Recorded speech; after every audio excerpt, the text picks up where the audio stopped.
what you're about to watch is a general Q&A and free coaching from YouTube Maxing. You're in this wonderful group. We have these every week, so definitely join these and take notes when you watch this video. You're going to get a lot of good information, and without further ado, let's get into it. Actually, no, we can pretty much start right now. So basically, I just want to introduce you guys to the team.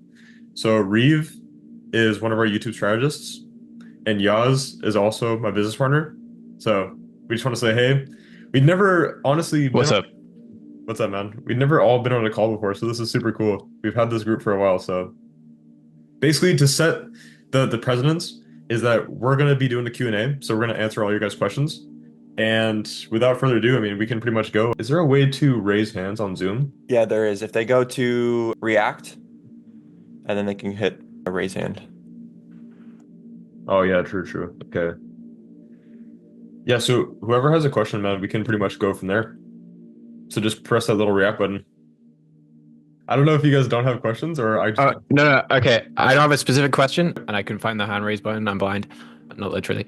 But I was wondering if I could just like go over some like ideas for strategy on my channel. I know that's very vague. Okay, so when you say strategy, what is the goal that you're trying to achieve? Okay. So would I be able to screen share? Yeah, go for it. Or you can say no. Okay, cool. Let me share. Okay, and tell me if everything is clear. It's on my YouTube page right now. Yes, sir. Yeah. Okay. So the thing I want to achieve is so these are 4 different Patreon pages, not mine, of people who do 3D printing of models. So this guy, this is his monthly revenue. Revenue is not the most important thing right now, but they make a whole lot. Making either creatures and people, cute creatures, and sometimes like specifically dragons. And they've grown on a bunch of different platforms, not YouTube. I don't know if, actually, no, I don't know. I know that none of them have grown on YouTube, or they don't personally have an account on YouTube that's like big or has any like substantial following. And I wanted to do kind of what they do, except with cars. So my channel, 3D printing cars, and basically their business model is they sell the 3D files to their patrons, and they do like 2 or 3 a month. I want to do something kind of similar. Okay. Off the back of that. And recently I've been making these like short little videos documenting ideas about 3D printing, whether it's just a helpful thing that doesn't have to do necessarily with my cars, or whether it's showcasing one of my cars and my thought process behind making it, or how I made it print on like one side, because that's one of the things with these. One of the appeals of 3D printing this stuff is that it's print in place, so you don't need to like assemble it. It just prints kind of like, you can see this prints like interlocking right here, and that's the same thesis for my stuff. And it is an early channel, so a lot of this could just be me looking for strategy when I haven't built like a portfolio of a channel. I think I mentioned in DMs, I wanted to go kind of channel precedent, kind of like Garbage here. So Garbage, or they make game dev videos, and they would just say, isn't this thing that happens in Valorant really cool? They do this with the scopes, or here's how game devs do this thing, or here's how game devs trick you into thinking your gun is more powerful than it is. And just documenting that thing. They ended up not releasing the game they were making devlogs about, but it was really popular at the time before they stopped development. And I'd like to do a similar kind of philosophy to that, I suppose. Yeah, so back in the day, I actually used to watch a lot of Garba. I did a little bit of like game developing back in the day too. So I love that guy. And it's so interesting. Like 3D printing is something that is so popular that people are making, 100K plus on a Patreon. That's insane. Per month. Yeah. Crazy. So this isn't like this person is just in my kind of genre of print in place. This isn't even the highest earner. She's not even the highest earner. It's crazy. Wow. So how much do they charge? So this guy, poor sucker, he charged, but these guys include like a commercial license. So these standard is $10, This guy does $8 for his lowest tier, so he actually makes more than this. This is just the low ball, but that's just on their. And they have other, like another, I want to say 2,000 paid members across 2 other membership platforms. Yeah, crazy. This is fucking crazy, actually. Yeah. So where did they grow on YouTube? Or sorry, where did they grow in general? Like, how did they get this? Okay, so they grow on a couple different places. Some of them are a little bit of an anomaly, like this person here. They just shot up like 5K and 5K paid members in the last like 6 months. So I'll try to break this down from what I understand. I did grow 20,000 followers on TikTok. I'll hope this doesn't ear blast anyone. Yeah, but that's good. So I grew 20,000 on TikTok, you know, doing kind of channel, but it's a little bit different. It's more about the 3D printing cars crashing into stuff and making like a bit of like a game show or like a spectacle out of it. So this thing I'm hovering over, I basically built like a miniature McDonald's. That's Dude, the reason I have 20K. camera? Say that again, sorry. What is your camera? That is like insanely high quality. This is a Samsung 21. It was a hand-me-down phone from my friend. I got lucky with this phone. Wow, that's cool. Okay. Okay, that's cool. So yeah, that's just the preface of this account. Why dollars? But I don't really have like any sales. It's basically just, you know, TikTok people are like, they want to watch the funny or watch the content, but Yeah. they're not really there for the 3D printing stuff. So there's another audience sorry, I have another account that's 3,000, which is a little bit more 3D printing focused. But again, it's TikTok. There's a bunch of like 13-year-olds that follow it. So I wasn't Yeah. able to get like any kind of traction off of that. So I'll see if I can find the pages here because I follow some of them. So Cinder Ring, that's one. That's the woman here that does the dragons. So she does... Oh, I didn't even open it. Let's try that again. Oh, I'm slow. Yeah, that's why. Okay. I'll show a different guy just because this is convenient. Is someone the screen for you guys? Oh, is it the previous app? Is it because I drew in here and it didn't delete? No, I think someone like drew some shit. Oh, I wonder if it was me that drew it by accident. My annotation. Oh, I have a different color. Okay, it's okay. Let's sorry, I'm clicking on the Zoom tab at the top. Okay, Blob Labs. So this is a similar account. And let's look at their TikTok, for example. So there's a couple thousands of views, and they just do like this showcasing sort of stuff. Kind of an issue with my cars, though, is that there aren't like cute little bunnies and like crocodiles and stuff. They're like me creating cars that aren't licensed cars. They're not like Mercedes. They're just my parody version, essentially. Yeah. So I have an account with 3K followers. It has one video with 150,000 views, but none of this is like conversion because it's not, I don't know. I think there's just a kind of weird appeal to like the cars that are a little different from the creatures and monsters and stuff. But a lot of the, I'm sorry, I'm saying this in a weird way. So these folks here, this person has a pretty big Facebook following. This person has a really big Facebook following, and so does she.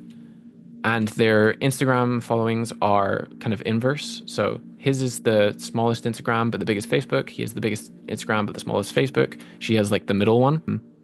And I think Instagram is just buyer oriented, and Facebook is definitely, just because they're older, more buyer oriented, which is on with YouTube as well. Is kind of cultivating an older audience. So before I say anything else, I kind of wanted to read Yaz's opinion on this. This is quite the curious case.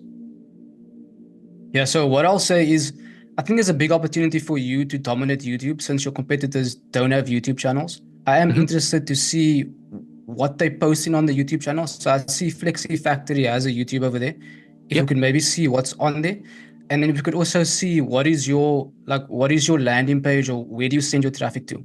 Okay, I'll get the YouTube page. So they do have a YouTube page. It's just the or last time I checked, it was just like shorts or like a how-to video for their patrons. Shorts, low. They actually, something really weird. Get this? Their shorts are super like they're almost like a PowerPoint. So if I just play this right here, I'll turn this volume now. It's just like techno music and then it's just spinning. Their TikTok works really well and their Instagram works really well.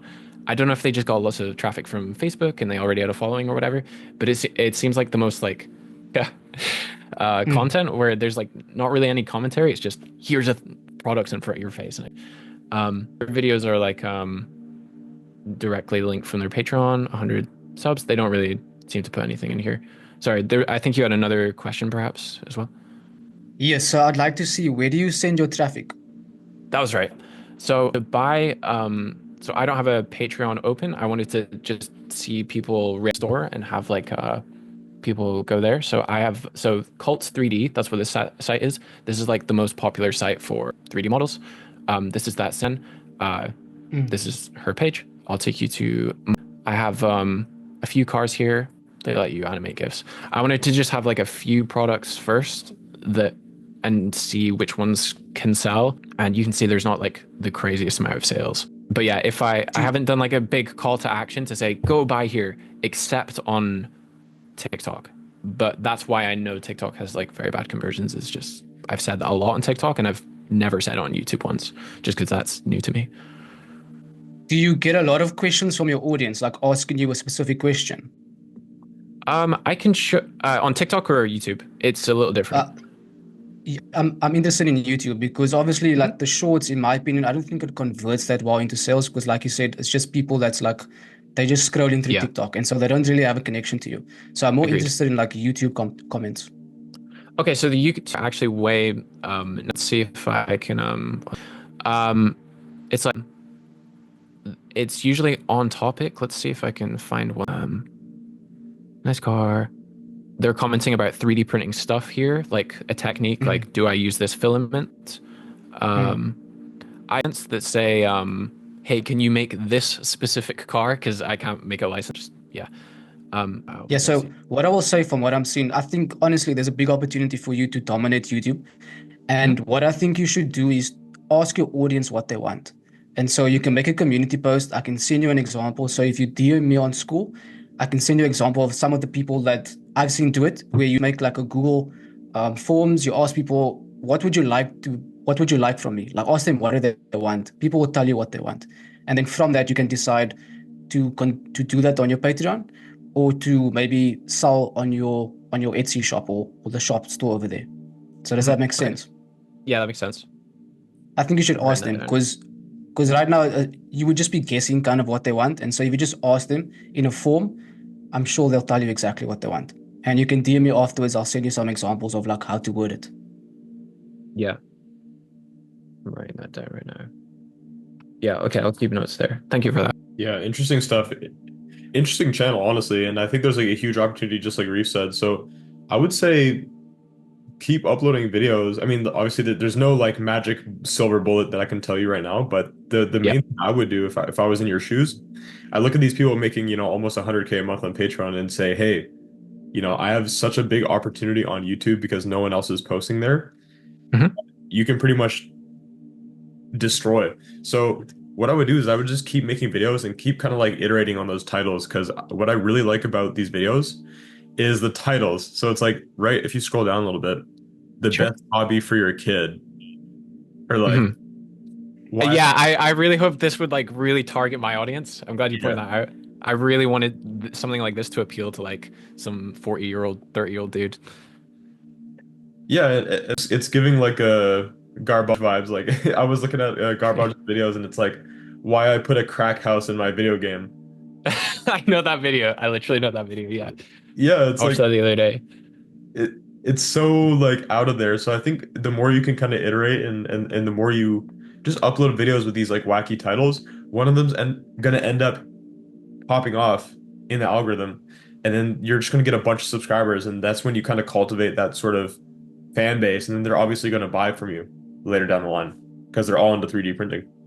Yeah, I figure out how I can shoehorn this title addressing the allegations into a video. I want to do that so badly. I did that as a TikTok hook once, and I had like this crazy retention until I like revealed what I was actually talking about. I really want to do that as a title. I don't know how I'd shoehorn this in though with 3D printing.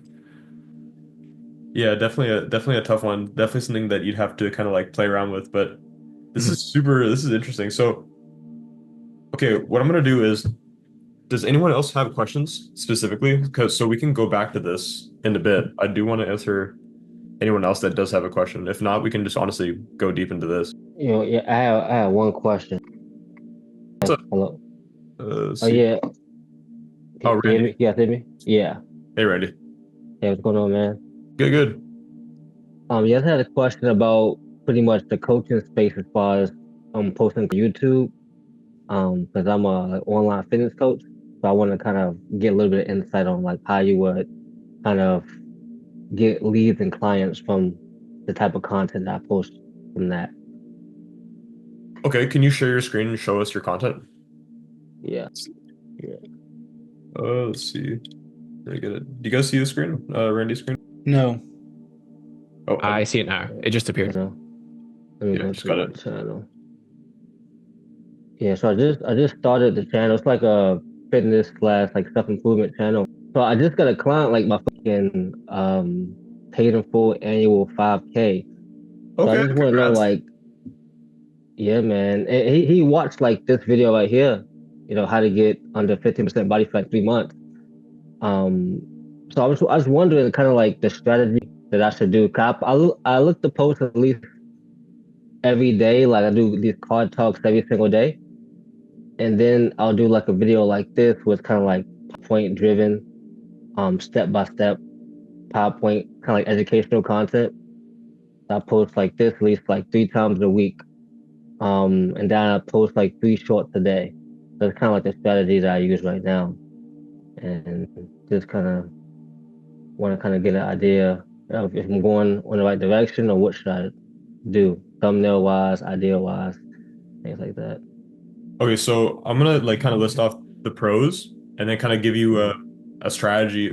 Is requesting a meeting question. Okay, so basically we work with a client and he's also in like the kind of like the fitness lifestyle niche. And one Mhm. thing that really converts for him to get clients in general is Instagram. So funny enough, people that are into fitness videos and want fitness coaching, a lot of the clients get closed through IG. So what I would do is I would link your Instagram, and I wouldn't have like I don't know what your description looks like, but I wouldn't have too many links. I would just have like a link to your Instagram and maybe like a book a call page, like you do Mhm. in your description. But Yeah. a lot of your clients are probably going to come from Instagram and them DMing you, and then you can kind of close them through the DM, send them voice notes, videos, etc. So if you want more clients, it's interesting because you need to kind of like teeter on making educational videos and then making emotional videos. So emotional Mhm. videos would be like stuff like signs you're dating a woman who's playing you, or Yeah. you won't believe how, or no, yeah, you won't believe how easy it is to get ripped, etc. But the Yeah. educational videos are how to get under 15% body fat in 3 months. So have a mix of those videos and also funnel people to your Instagram.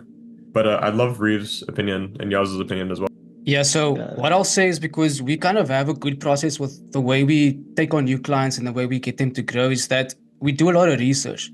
So you have to Mhm. go and look at like who's your competitors? Who would you consider your competitors? Like find 5 to 10 of them. Look at their videos. How long are their titles? What are they saying in their titles? What do their thumbnails look like? What colors are they in their thumbnails? What are their audience saying in the comments? Because people will tell you exactly what they want in the comments. And then if Right. there's a question that someone's asking, most likely there's like 1,000 other people that have that question as well.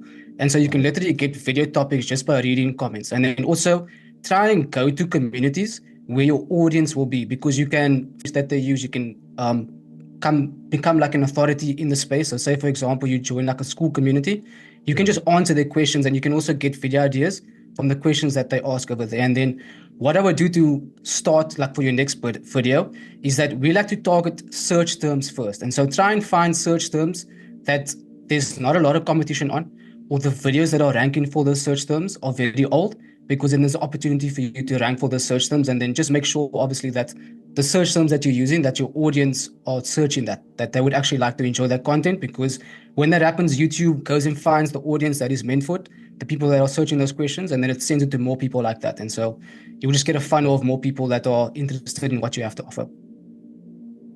Sweet, man. Appreciate that. Thank you. Serious, sir. Is there anything else you'd want to ask, or we go to the next question? Because I love fitness because it's awesome because everyone's, how would I say it? Everyone's looking to get ripped, or everyone's looking to get Yeah, their lifestyle to a different level. So there's always going to be kind of like an abundance of people that you can help. yeah. And like, far as like analytics, as far as click-through rate, like, what are you guys looking for as far as like a video that does well? Is it like 4%, 5% click-through rate, or is there certain metrics that you're looking for, like average metric? So there's not specifically an average metric that I personally look for. Click-through rate, Hmm. just to answer your question, it depends on how many impressions you have. So if you only have 2,000 impressions and your click-through Hmm. rate is like 10% and your impressions just look like a flat line, then that means Hmm. that YouTube's not pushing out that video, so the click-through rate doesn't really matter. But if you get like a 3% click-through rate, for example, and everyone thinks like, "Oh, that's bad," but your video has 300,000 impressions, Right. it means that YouTube pushed out your video to a broad audience. So, it makes sense for that video to have a low CTR.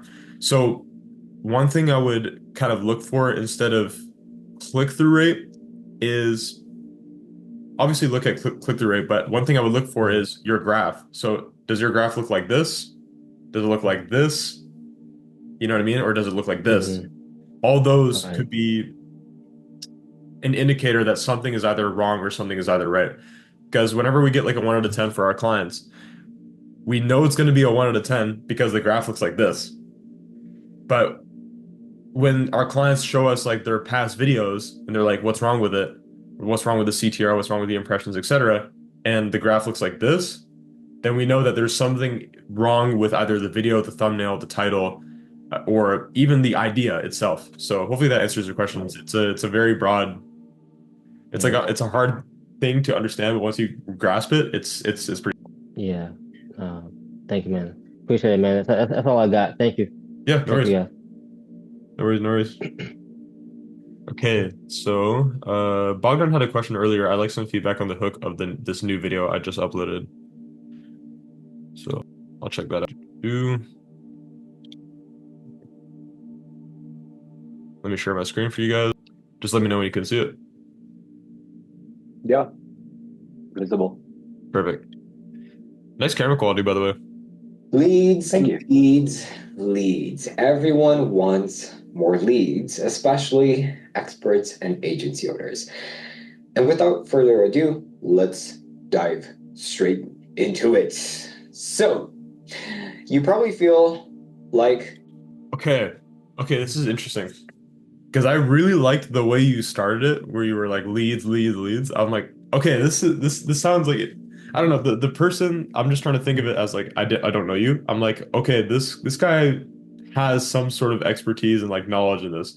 But I think the intro kind of fell off when you said, without further ado, let's dive into it. I feel like there could have been some sort of like open loop or something that you'd say to keep them interested, to keep them watching for the next 10, 15 minutes, etc. But what do you think about this, Roof? That's my two Yeah, cents. so I agree. So what you want to do is you want to, even though they clicked on the video, you want to give them a reason to stay because they have an abundance of content that's available to them by their favorite creators. And so you need to ask yourself, why should they trust you? Like, if think about if a new viewer clicks on your video, why should they trust what you say? You always want to bring through your authority within the first two lines if you can, and then give them a roadmap about what's to come. Like, tell them what's going to happen and what you're going to show to them in this video. Don't assume that they know based on your title and thumbnail. Like, you have to give them a reason to stick around even after they clicked. So try and do I those three things. Try and validate your title and thumbnail. Give them a reason to stick around by showing your authority, and then provide a roadmap of what they're going to get if they stay for the video. I do that, but it's further down the line. So maybe I need to bring that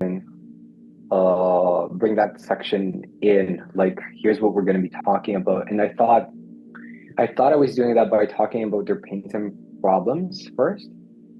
That's what I get into after, saying without further ado, blah blah.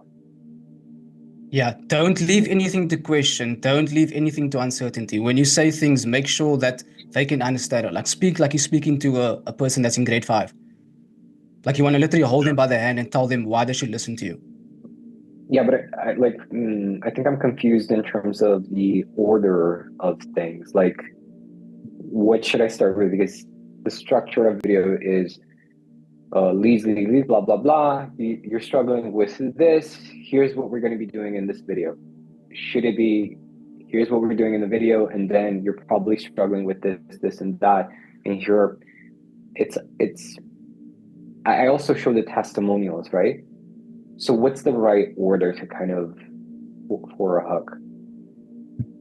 So, Alex, do you want to say? Yeah, my pretty much my framework that I use with every single video, and once I apply this, I've never had to like think twice about my intro. I mean, obviously, like I'd give it to my guys and give it to Reeve, give it to like all kinds of groups to review the intro, etc. But one thing that I like to do is shocker, promise, proof, plan, and that's all you got to follow. So shocker is just like one sentence of something that like intrigues the person. It's like, oh shit, like I clicked on this video and now I'm like instantly intrigued. Now, promise, what are you going to promise in the video? What are you going to tell them in the video? Give them the proof, testimonials. I helped this guy make 10K per month using mindset coaching, etc. And then plan, it's like, I'm going to show you these 3 steps in order to get XYZ result. And when you follow that, like every single intro is built in a way where it just makes sense for the viewer and invokes it. So hopefully that seems right to you.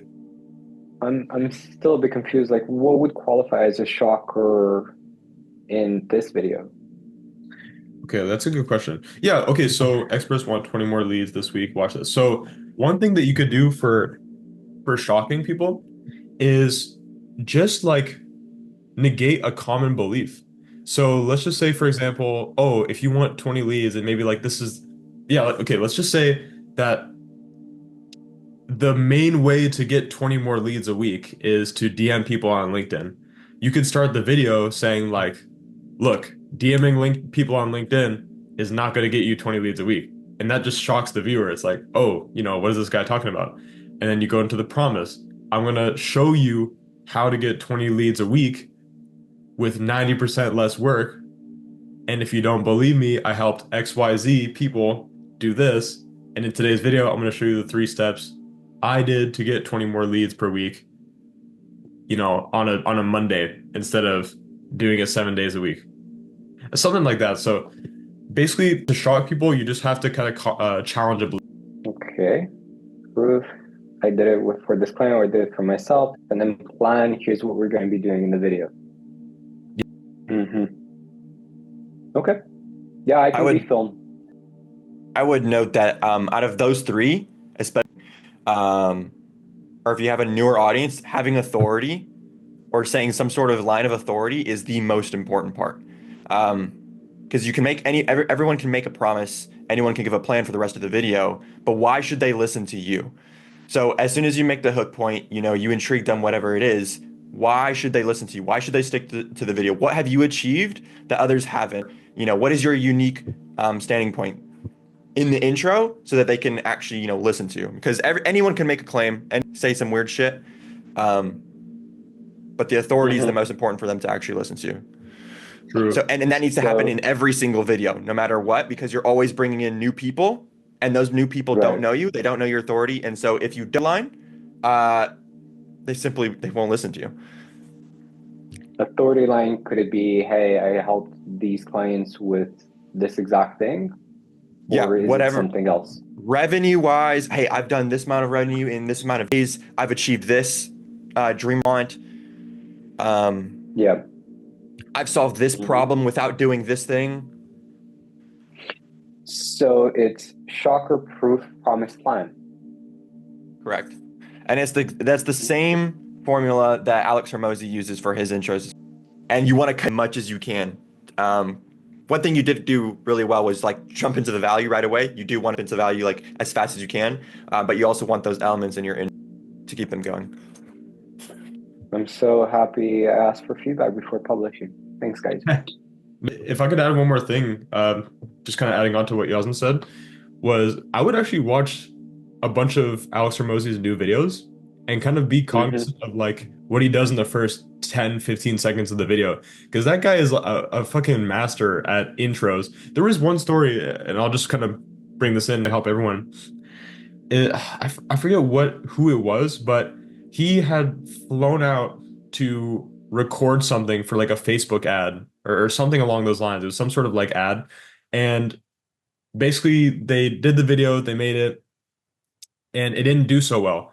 So he flew the guy out to his, headquarters, whatever, to redo the first like 15 seconds of the intro, and it made them a shit ton of money just by changing that first 15 seconds. So yeah, like one thing I would do just like as like maybe some homework or just like a little exercise is look at the most popular people in your space and see what they do in the first 15 seconds. Got it. Noted. Yes, sir. Sir. Thank you. I knew someone else had a. Anyone want to unmute and ask a question? Yo, what's up, Jack? Jack Alderton. I think we've been DMing yesterday.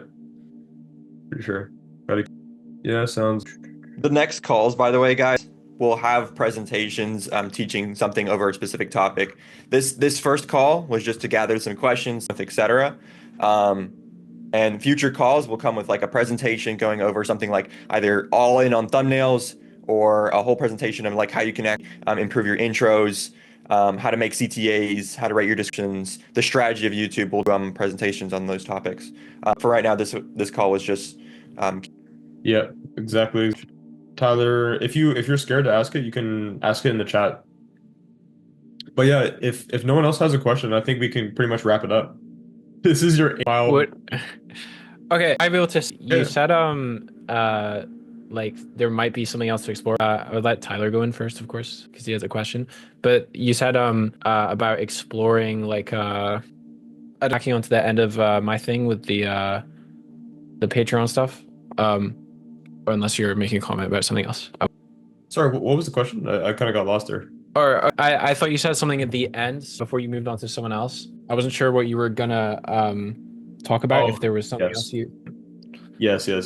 Man, like I'm gonna say this right now, and it should give you like some hope and like some like inspiration. You have such a strange niche. I'm gonna figure out like a name to call these kind of niches, but these kind of niches are so cool because no one really knows about them, but they make a shit ton of money, as we can see with these 4 Patreon pages right here. So, like, I like to always say this like with my clients and like when lead maxing or whatever whenever I'm doing some sort of consulting, is if I was in your shoes, I would just go hard gathering feedback and like looking at your comment section, looking at other people's comment sections and trying to find like video ideas and just make a ton of videos because one of those are going to end up blowing up specifically in your niche, people with 3D printers and going to buy your product or service. So I think the main thing is really just more input. More input, you get more output. Cool. Yeah. Yeah. Validation is good to hear. I like that. Also, Tyler, your robot in the background is so cute. Yo, it's that so is charming. so cool, dude. It's so cute, just wobbling around. But yeah, thank you for that. No worries, man. That robot was like distracting me. Kind of like lost my train of thought. My question is why do I either get views or comments on videos? I never get both. It just seems really strange to me. Well, what niche are you in? Because that could be like a myriad of different things. Thanks. I've actually been thinking of making videos. Keep wondering. Oh, Tyler, you're the one with the camera. Oh shit. Sorry. I didn't even realize. I thought you were like it was a completely different person. Yeah, what kind of videos? Is whatever you're comfortable with, man.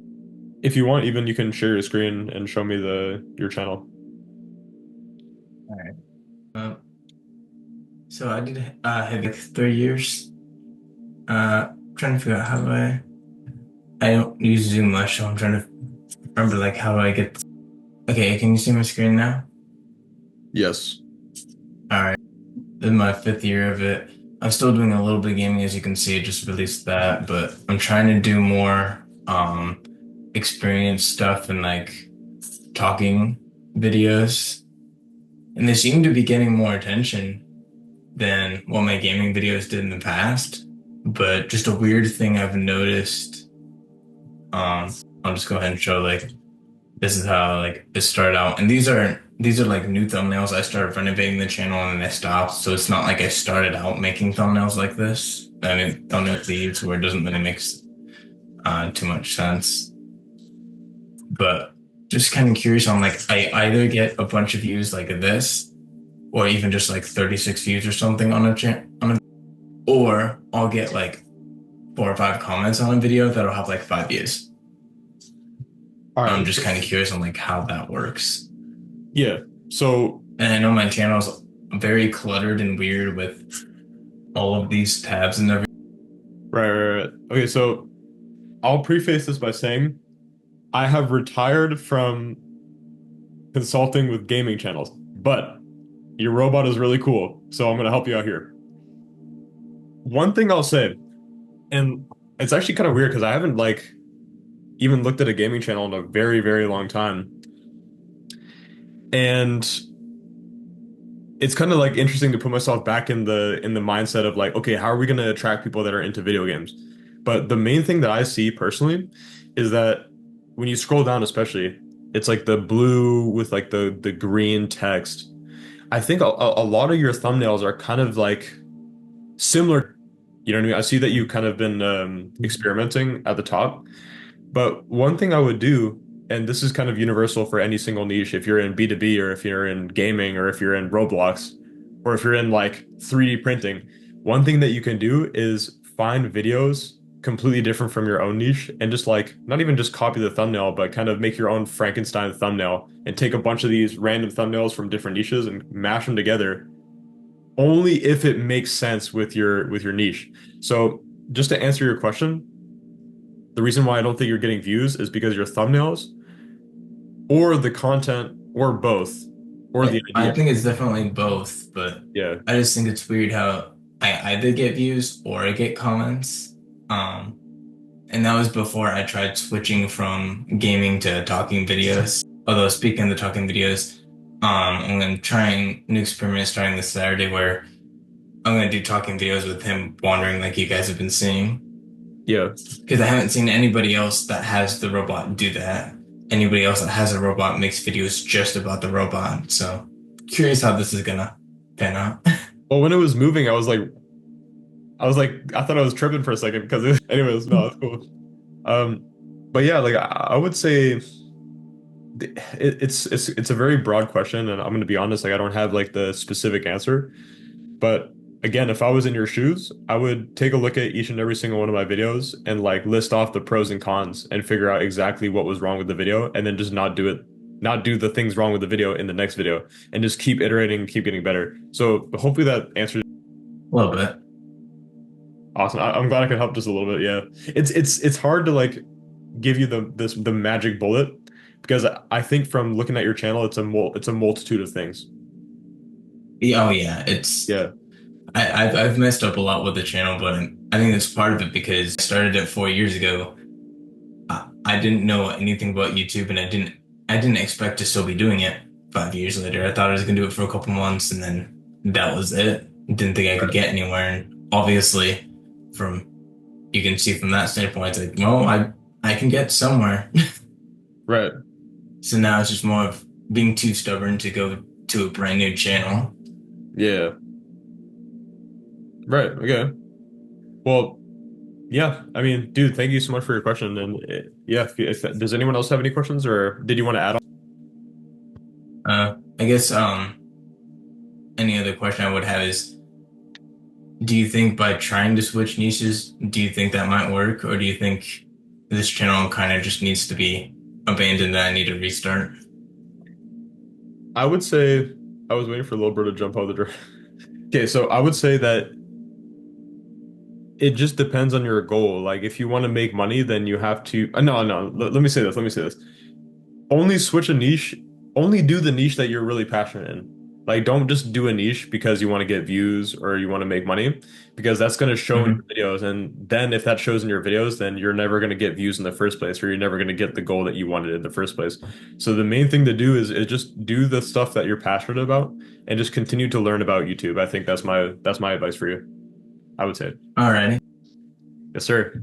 Could I stick my head in and say one thing for Tyler, and tell me if this is I wanted to contribute to my help. Since you seem like fixed on gaming because your channel is gaming, I wonder if just for like the sake of seeing if you can like get a new like break out of the mold that you have of just kind of inconsistent stuff, like samey sort of thumbnails that don't always work but sometimes do. I wonder if almost doing like a mindset change of just going, let's pretend I'm this other YouTuber that I watch and just literally upload and make videos and present your channel as if you're, I don't know, your favorite person is. Let's say like you watch Lion or you watch Ludwig or you watch one of these people. Just pretend you are that person, but with a little bit of your skin, and think about how they would present their video and what you think it would look like on their channel, but just reskin it for you. Does that make a sense? And tell me if that's ass. I'm totally fine. Yeah, it does. And I know storytelling is combined with the consistency I had really been struggling with. So consistency I've been trying to work on as well as story, which is ironic because, again, from how you saw the channel first started, where it's completely random.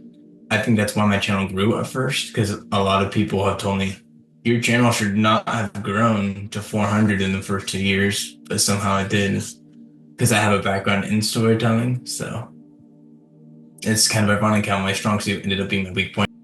I would say just to like end it off, I think that it has a really good point where you should do that, and I think that's kind of it would put things into perspective.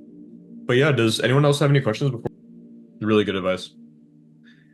All right, if not, I mean, it's been a great call, and I think next week we'll do some sort of presentation as well. I start recording my video because of this, and it was worth it.